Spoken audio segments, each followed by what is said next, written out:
Let's go! Hello lovely people of the internet, my name is Alex, I'm a game developer, software engineer student, and it's been a while. I've been gone for quite a while, and for good reason. My life got really busy after uploading my last devlog. Google, show me this guy's balls, please. For starters, my university semesters got a lot longer and harder, which meant I was spending countless hours doing homework and studying for brutal final exams.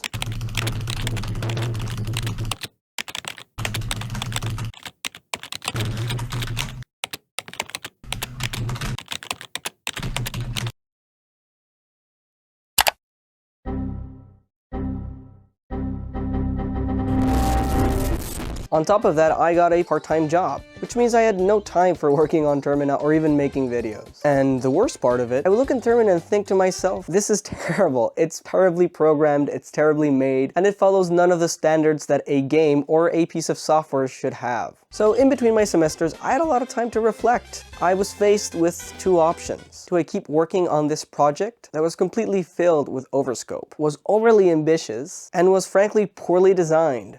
I mean, whenever I added a change or a new feature, it would break like 50 different things.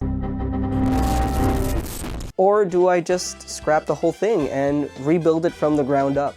Which would be a daunting task. I would basically have to remake the game from zero. So I decided to scrap the game and start from scratch. So when it came time to making a new prototype for Termina, there was a lot of things I had to consider. Things I had not considered when I started the project, which in hindsight should have been considered. First of all are the things I want to implement within my scope of knowledge? Are the things I want to implement within my scope of time? And maybe back then they were within my scope of time. But today that's not the case. I am super duper busy. I never have time for anything, not even to see the sunlight. So now with this in mind, I looked at Termina and I decided to start cutting out all of the excess and fat that was not needed. I wanted to break Termina down into its core components and start building from there.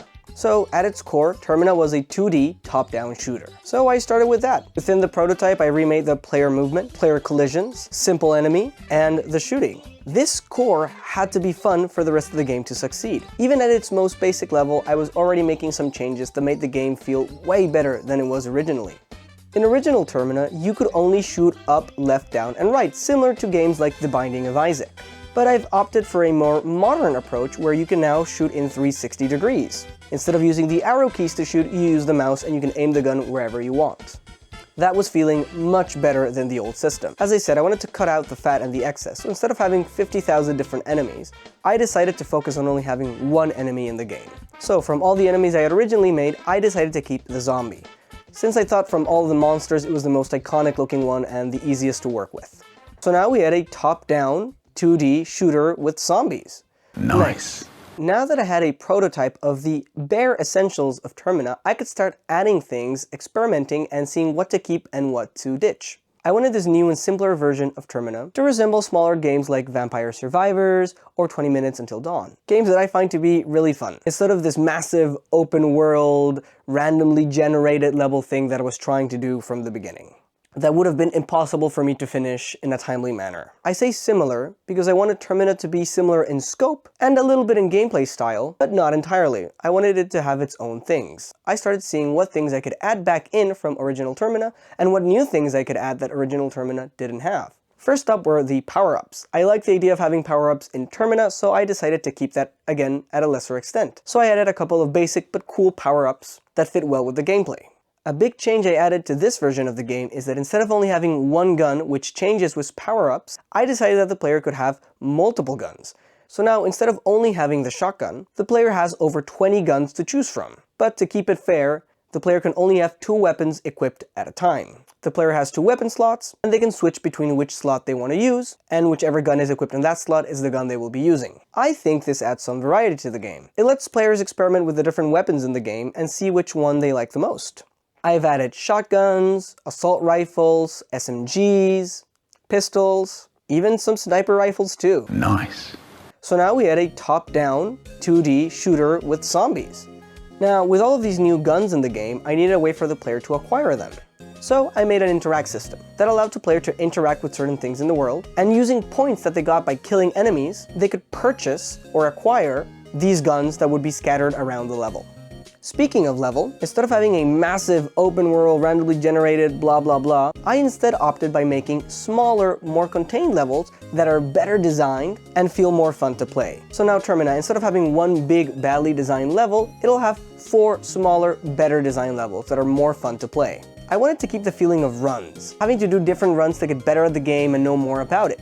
Something present in games like The Binding of Isaac, and even the aforementioned games Vampire Survivors and 20 Minutes Till Dawn. It takes you a couple of runs to get used to the game, learn the mechanics, find the power-ups, until you can finally beat the stage. So I had to design my game elements around that feeling. So I made levels that require exploration for the player to succeed. In each level, the player must explore the map, find all the perk locations on the map, which are essential to beating the stage. Players must also find all the objective areas in the map, which in turn will help them unlock an upgrade system, which is also paramount to beating the stage. This makes it so with every new run, you have more knowledge about the level layout, more knowledge about key locations on the map, making it so eventually you'll have the run where you've dominated the level and you're able to beat it and go on. And by that point, you've unlocked the next level, letting you repeat the cycle all over again with a brand new level, which will be harder than the last. In terms of difficulty, each level will be harder due to its level design. When it comes to Termina's art style, the old one was a mess. It's no secret that I am a terrible artist. Therefore, I try to outsource as much of it as I can to other people who are actually talented. The issue with this is that I ended up mixing too many different asset packs and it kind of looked weird. So for this new version, I wanted to keep it super duper simple and limit myself to use as few asset packs as possible, or at least use ones from the same artist. So all levels are made with asset packs from the same artist. You can check them out over here. I thought they fit the new theme of the game pretty well, it being zombies and having a lot of guns. And then as for the character and zombie models, I also used one that was very similar in style to the one previously selected. And same goes for the guns. With this, the game now looks way more cohesive and better than it ever did before. Now that I had a working prototype that was fun to play and didn't look half bad, it was time to start polishing and adding more stuff. So let's go through a quick rundown of all the things I added. I added a particle system. I was originally trying to use Game Maker's one, but I found it to be a little bit limiting, so I kept in the blood particle I made with it and decided to make the rest of the particles myself with objects, which I think look pretty cool. I added blood particles when the zombies are getting hit. I added damage particles for when zombies take damage, and then I could reuse that same particle for when you acquire points or even spend points. Very cool. I also added body particles for when zombies get killed and their body parts fly all over the map. I used that same particle system to add bullet casings, so when you fire a bullet, the casing flies over and falls on the floor, and when it falls, it makes that little ding sound that bullets make. I added particles for shooting surfaces. I added particles for spending money that just shoot cash into the air and it burns up.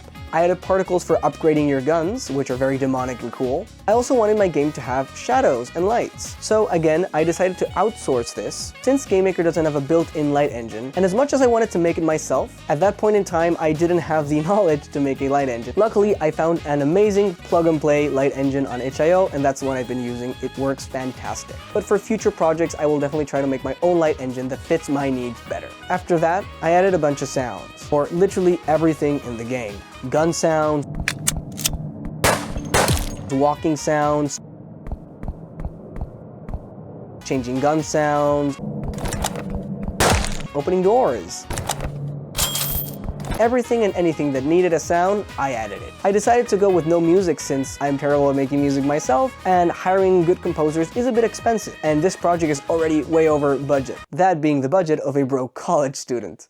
I also added some text pop-ups to the game to explain how the interactable objects worked on the map. I think they look pretty sleek. Then I added some UI elements to make sure that the player could know how much health they had, what gun they had equipped, how much ammo they had, and what perks they had acquired, and if any power-ups were active at the moment. I also added a gun vending machine that works kind of like a roulette. So be assured, players, you will be able to fuel your gambling addictions within Termina. I wanted players to try out most of the guns. So with the roulette system, you'll have to spin the wheel and see what gun you get, which means that sometimes you'll be playing with new guns you haven't played before until you get the gun you like or the one you want. It also introduces some randomness into the game. With all of this in place, Termina was looking pretty f***ing cool. I was making something that I was actually proud of and was playable and fun. An overview of how the gameplay is working at the moment. The player will start at the beginning of the level. Then the player must send off zombies. The zombies will be coming in waves, each wave bringing more zombies with more health that are more aggressive. The player must use the points acquired by killing the zombies to unlock new areas of the map, buy new weapons, buy new perks, and eventually unlock an upgrade system to make their weapons even better. The player must explore the whole map, and the player must do all of this to keep themselves stronger than the zombies until they survive 20 waves. Once the player has survived 20 waves of zombies, they have cleared the stage and now they can play the next one. And for those of you psychos who might want to play for more than 20 rounds or might want to get a high score, after you've beaten the 20 rounds, you unlock endless mode for each level, allowing you to play the level with no wave cap, which means that you could go for an infinite amount of rounds, or until your PC crashes due to no more memory. At this point in my development of New Termina, I realized that I had finished the game, at least mechanically speaking. All the mechanics were done and implemented, and not only that, but all of them were also polished as well. The game was in a state where all I had to do was add more content to the game, basically adding the 3 final levels of the game. With this in mind, I started to make the menu so I could make a demo. I made a start menu, a settings menu that lets you change the sound and brightness of the game at the moment, a credits menu, a win screen, a lose screen, and a level select. I added some cool cursors for when you're in-game shooting zombies and for when you were in the menu. And with this done, Termina was